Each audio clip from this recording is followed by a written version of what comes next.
जय श्री कृष्ण, राधे राधे। आज हम बात कर रहे हैं वैशाख अमावस्या 2023 की। हमारे हिंदू धर्म में अमावस्या का एक विशेष महत्व है। वहीं इस बार वैशाख की अमावस्या 20 अप्रैल के दिन पड़ रही है। इस दिन स्नान दान का भी खास महत्व रहता है। कहा जाता है कि अमावस्या के दिन कुछ खास उपाय कर ली जाएं तो 3 महादोषों से हमें मुक्ति मिलती है। आज इस वीडियो में मैं आपको अमावस्या के दिन किए जाने वाले उपायों के बारे में बताने जा रही हूँ, जो व्यक्ति को कुछ दोषों से मुक्ति दिलाते हैं। इन दोषों का प्रभाव व्यक्ति के जीवन पर खास तौर से पड़ता है। यदि समय रहते हुए इन उपायों को कर लिया जाए तो व्यक्ति को कई तरह की परेशानियों से छुटकारा मिल जाता है। हमारे ज्योतिष शास्त्र के अनुसार वैशाख अमावस्या की तिथि का प्रारंभ 19 अप्रैल सुबह 11:23 से हो रहा है और इस अमावस्या तिथि की समाप्ति होगी 20 अप्रैल को सुबह 9:41 पर। यह तिथि समाप्त हो जाएगी, अर्थात 20 अप्रैल को सूर्योदय होने के साथ ही वैशाख अमावस्या मनाई जाएगी। पहला दोष है शनि की साढ़े साती। ढैया व्यक्ति के जीवन में कई तरह की परेशानियां लेकर आती हैं। ऐसे में इस दिन शनि देव की विधिवत पूजा करने से शनि देव का हमें आशीर्वाद प्राप्त होता है। इस दिन मंदिर में जाकर काला तिल, सरसों का तेल, काला या नीला कपड़ा चढ़ाएं। साथ ही शनि कवच और शनि चालीसा का पाठ करें। शास्त्रों में कुंडली में पितृदोष को बड़ा दोष माना गया है। कहा जाता है कि इससे पूरा परिवार परेशानियों से घिरा रहता है। इससे व्यक्ति का वंश आगे नहीं बढ़ पाता। इसलिए वैशाख की अमावस्या के दिन पितरों को जल से तर्पण करें और पिंडदान करें। पितरों का ध्यान करके दान करें। इससे पितृ तृप्त होकर वंशजों को आशीर्वाद देते हैं और साथ ही पितृदोष से हमें मुक्ति मिलती है। तीसरा दोष है काल सर्प। कुंडली में राहु केतु का अन्य 7 ग्रहों के साथ विशेष स्थिति से काल सर्प दोष बनता है। ये आपके कार्यों में बाधाएं उत्पन्न करते हैं। ऐसे में आप वैशाख अमावस्या के दिन काल सर्प दोष का उपाय करें। ज्योतिष के अनुसार वैशाख अमावस्या के दिन सुबह 5:51 से ही स्वार्थ सिद्धि योग का निर्माण हो रहा है। ऐसा माना जाता है कि इस योग में किए गए कार्य व्यक्ति को सफल बनाते हैं, उसके समस्त मनोरथ सिद्ध होते हैं, साथ ही व्यक्ति को दोषों से मुक्ति मिलती है। तो यह तो थे उपाय। आइए अब हम सब वैशाख अमावस्या की कथा सुनते हैं। सब बोलिए विष्णु भगवान की जय। हर हर महादेव। एक समय श्रुतदेव जी राजा जनक से वैशाख मास की अमावस्या का महात्म्य सुनाते हुए कहते हैं कि हे राजन, अमावस्या में स्नान, दान, तपस्या, होम, देव पूजा, पुण्य कर्म एवं कथा का श्रवण किया जाए तो वह तत्काल मुक्ति देने वाला है। जो मनुष्य रोग आदि से ग्रस्त और दरिद्रता से पीड़ित हो, वह मनुष्य इस पुण्यमयी कथा को सुनकर कृत्य कृत्य होता है। वैशाख मास मन से सेवन करने योग्य है, क्योंकि वह समय उत्तम गुणों से युक्त है। दरिद्र, धनाढ्य, पंगु, अंधा, नपुंसक, विधवा, साधारण स्त्री, पुरुष, बालक, युवा, वृद्ध तथा रोग से पीड़ित मनुष्य ही क्यों न हो, वैशाख मास का धर्म सभी के लिए अत्यंत सुख साध्य है। परम पुण्य में वैशाख मास में जब सूर्य मेष राशि में स्थित हो, तब पाप नाशिनी अमावस्या कोटि गया के समान फल देने वाली होती है। हे राजन, जब पृथ्वी पर राज ऋषि सावर्णी का शासन था, उस समय 30वें कलयुग के अंत में सभी धर्मों का लोप हो चुका था। उसी समय अनर्त देश में धर्मवर्ण नाम से विख्यात एक ब्राह्मण थे। मुनिवर धर्मवर्ण ने उस कलयुग में ही किसी समय महात्मा मुनियों के सत्रयाग में सम्मिलित होने के लिए पुष्कर क्षेत्र की यात्रा की। वहां कुछ व्रतधारी महर्षियों ने कलयुग की प्रशंसा करते हुए इस प्रकार कहा था। उन्होंने कहा था कि सतयुग में भगवान विष्णु को संतुष्ट करने वाला जो पुण्य 1 वर्ष में साध्य है, वही पुण्य त्रेता में 1 मास में और द्वापर में 15 दिनों में साध्य होता है। परंतु कलयुग में भगवान विष्णु का स्मरण कर लेने से ही उससे 10 गुना पुण्य होता है। कली में बहुत थोड़ा पुण्य भी कोटि गुना होता है। जो एक बार भी भगवान का नाम लेकर दयादान करता है और दुर्भिक्ष में अन्न देता है, वह निश्चय ही उद्रवलोक में गमन करता है। यह सुनकर देवऋषि नारद हंसते हुए उन्मत्त के समान नृत्य करने लगे। सभासदों ने उनसे पूछा कि नारद जी, यह क्या बात है? तब बुद्धिमान नारद जी ने हंसते हुए उन सबको उत्तर दिया। उन्होंने कहा कि आप लोगों का कथन सत्य है, इसमें संदेह नहीं कि कलयुग में स्वल्प कर्म से ही महान पुण्य का साधन किया जाता है तथा कलेशों का नाश करने वाले भगवान केशव स्मरण मात्र से ही प्रसन्न हो जाते हैं। तथापि मैं आप लोगों से यह कहता हूँ कि कलयुग में ये दो बातें दुर्घट हैं, शिशेंद्रिय का निग्रह और जीवा को वश में रखना। ये दोनों कार्य जो सिद्ध कर ले वही नारायण स्वरूप है। अतः कलयुग में आपको यहाँ नहीं ठहरना चाहिए। नारद जी की इस बात को सुनकर उत्तम व्रत का पालन करने वाले महर्षि सहसा यज्ञ को समाप्त करके सुखपूर्वक वहां से चले गए। धर्मवर्ण ने भी वह बात सुनकर भूलोक को त्याग देने का विचार किया।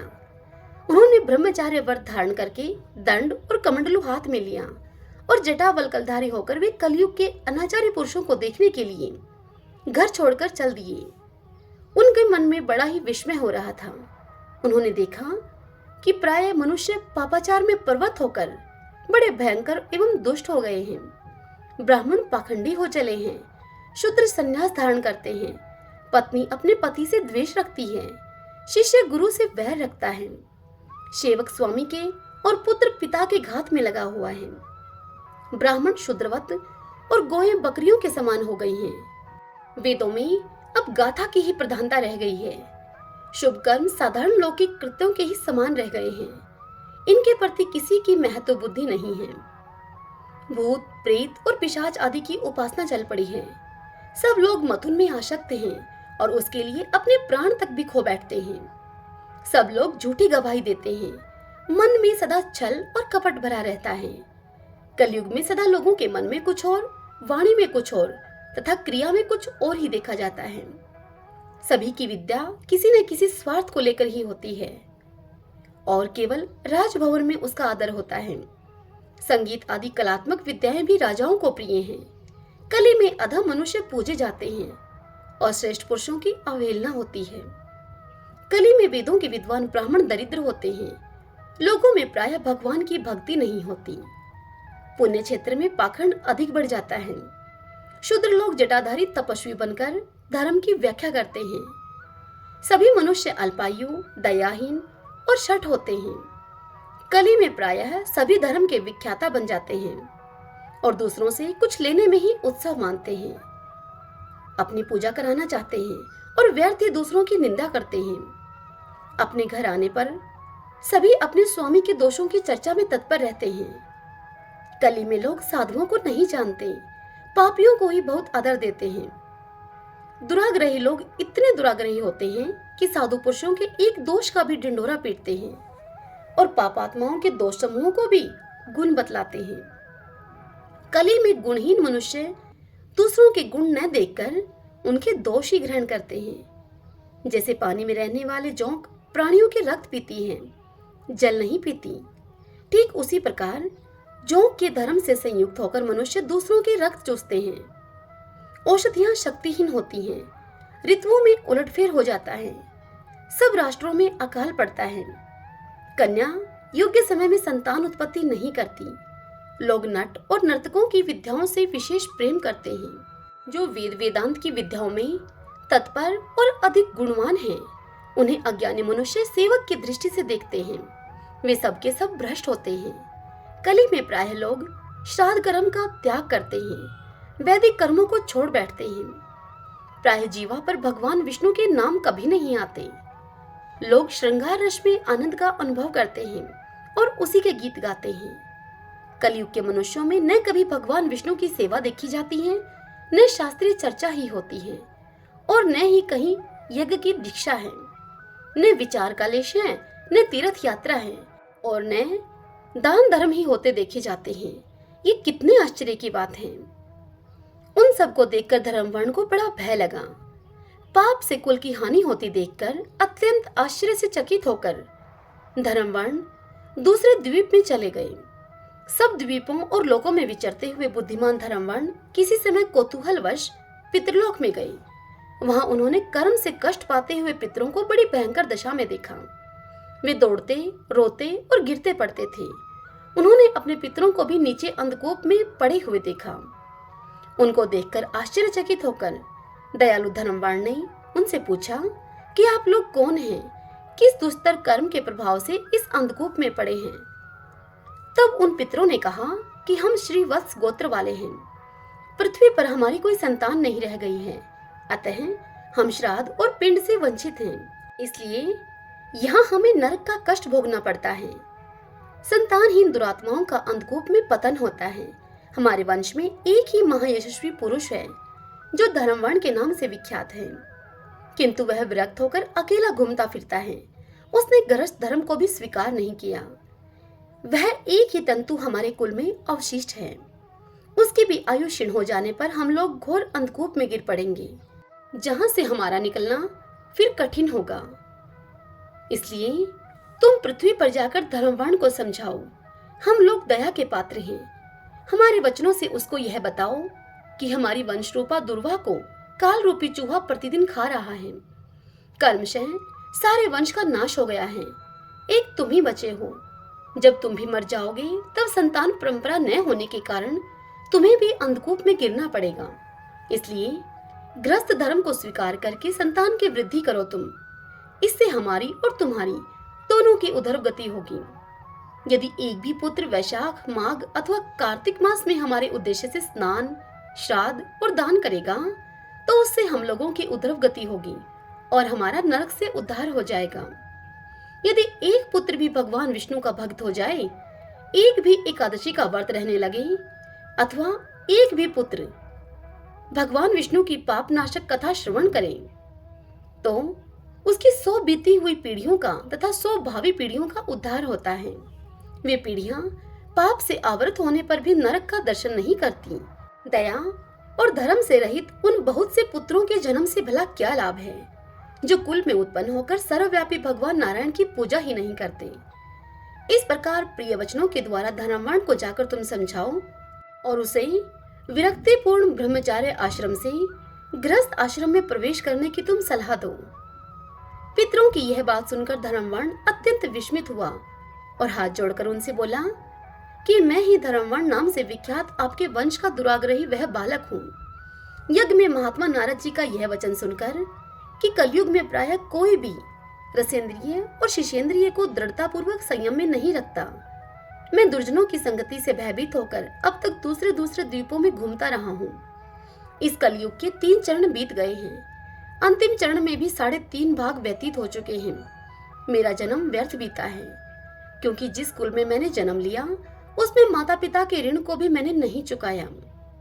पृथ्वी के भारभूत उस शत्रु तुल्य पुत्र के उत्पन्न होने से क्या लाभ, जो पैदा होकर भगवान विष्णु और देवताओं तथा पितरों की पूजा न करे। मैं आप लोगों की आज्ञा का पालन करूंगा। बताइए, पृथ्वी पर किस प्रकार मुझे कलयुग से और संसार से भी बाधा नहीं प्राप्त होगी। धर्मवर्ण की इस बात को सुनकर पितरों के मन को कुछ आश्वासन मिला और वे उसे बोले कि बेटा, तुम गृहस्थ आश्रम स्वीकार करके संतान उत्पत्ति के द्वारा हमारा उद्धार करो।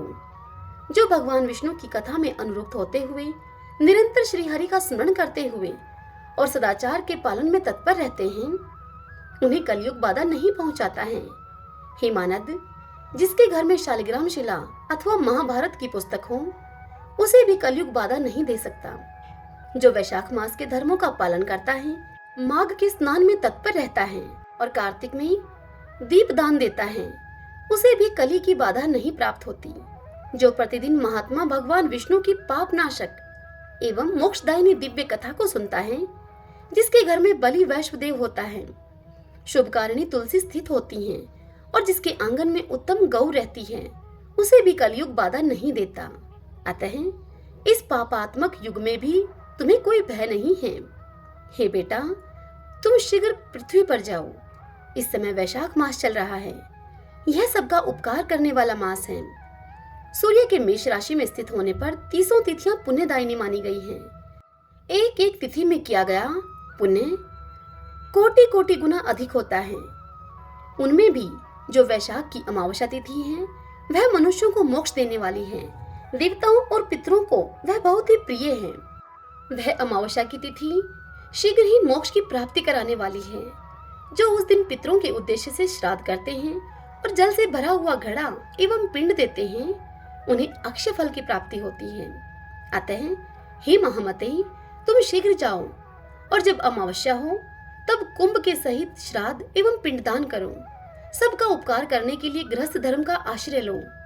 धर्म, अर्थ और काम से संतुष्ट होकर उत्तम संतान पाकर फिर मुनिवर्ती से रहते हुए सुखपूर्वक द्वीप द्वीपांतरों में विचरण करो। पितरों के इस प्रकार आदेश देने पर मुनि धर्मवर्ण शीघ्रता पूर्वक भूलोक में गए। वहां मेष राशि में सूर्य की स्थित रहते हुए वैशाख मास में प्रातःकाल स्नान करके देवताओं, ऋषियों तथा पितरों का तर्पण किया उन्होंने। फिर कुंभदान सहित पाप विनाशक श्राद्ध करके उसके द्वारा पितरों को पुनरावृत्ति रहित मुक्ति प्रदान की। तत्पश्चात उन्होंने स्वयं विवाह करके उत्तम संतान को जन्म दिया और लोक में उस पाप नाशनी अमावस्या तिथि को प्रसिद्ध किया। तदंतर वे भक्ति पूर्वक भगवान की आराधना करने के लिए हर्ष के साथ गंधमादन पर्वत पर चले गए। इसलिए वैशाख मास की यह अमावस्या तिथि परम पवित्र मानी गई है। सब बोलिए विष्णु भगवान की जय। ओम नमः शिवाय। कथा आपको पसंद आए तो इस वीडियो को लाइक करें और कमेंट बॉक्स में ओम नमो नारायण लिखिए। हरे कृष्णा।